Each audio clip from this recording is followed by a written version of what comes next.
শীতকালের মরশুম তো পড়েই গেছে, আর এই ঠান্ডার সময় একদিনের ঘুরে আসার জায়গার সন্ধান তো আমরা সবাই করে থাকি।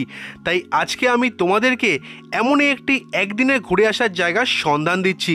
সকাল সকাল 10 টাকার লোকাল ট্রেনের টিকিট কেটে হাওড়া স্টেশন থেকে ব্যান্ডেলগ্রামী যে কোনো ট্রেনে উঠে পড়ো এবং নেমে পড়ো হচ্ছে ব্যান্ডেল স্টেশনে।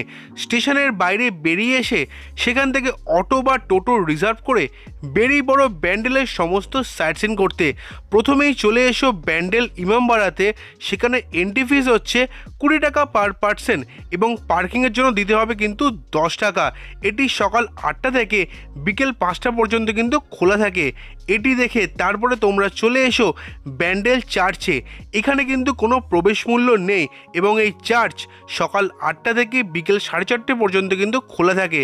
ব্যান্ডেল চার্চ দেখে তারপরে তোমরা চলে এসো হংসেশ্বরী মায়ের মন্দিরে।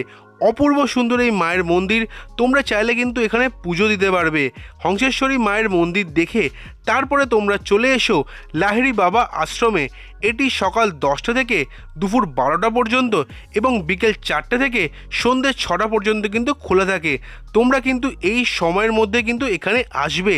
তারপরে তোমরা শরৎচন্দ্র চট্টোপাধ্যায়ের বাড়ি এবং হনুমানজির নবনির্মিত স্ট্যাচু দেখে তারপরে তোমরা চলে এসো আবার স্টেশনে।